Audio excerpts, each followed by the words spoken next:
এখানে মাননীয় প্রধান বিচারপতি আছেন, মহোদয় আছেন, অন্যান্য বিচারপতি মহোদয় আছেন, আপনারা আছেন। আমরা প্রত্যাশা করব আপনাদের রায়ে এমন কোনো বিতর্কিত বক্তব্য না আসা উচিত।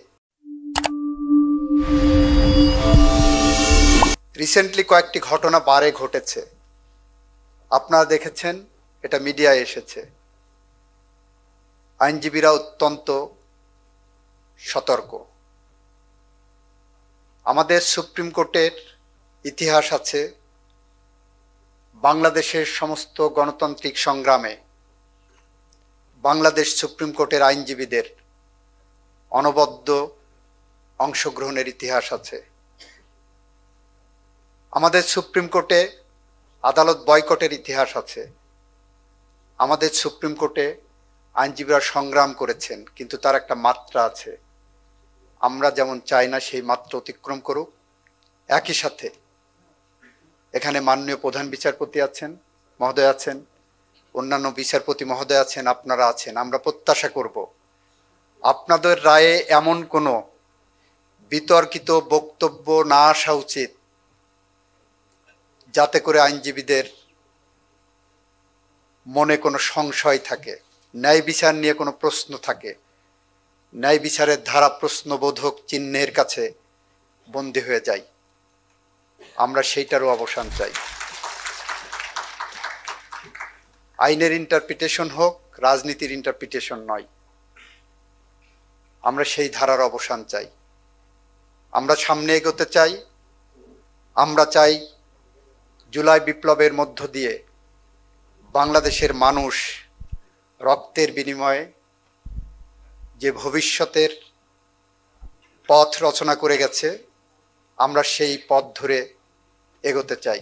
সে আদর্শের ধারাবাহিকতায়, সেই চিন্তার ধারাবাহিকতায় আমরা এগোতে চাই। আর যা কিছু সমসাময়িক সময়ে কয়েকটি ঘটনা ঘটেছে, এই সমসাময়িক সময়ের ঘটনা মার্ক্সবাদের ভাষায় বলা যায়, মার্ক্সবাদে যেমন বলা হয়েছে, বিপ্লব ধ্বংসের তাণ্ডব লীলা নহে, সৃষ্টির প্রসব বেদনা মাত্র। আমরা একটি বিপ্লবোত্তর সময়ের মধ্য দিয়ে পার করছি। যা কিছু ঘটছে এটি একটি সৃষ্টির প্রসব বেদনা। ইতিহাসে সৃষ্টির প্রসব বেদনার সময় দিয়ে আমরা যাচ্ছি। আমরা যে সময় পার করছি, এই সময় অস্থির সময়। যে সময় পার করছি বিপ্লবোত্তর একটি সময়। যে সময় পার করছি আমাদের সংবিধান পুনর্লিখন হবে না সংশোধন হবে, সেই বিতর্কের সময়।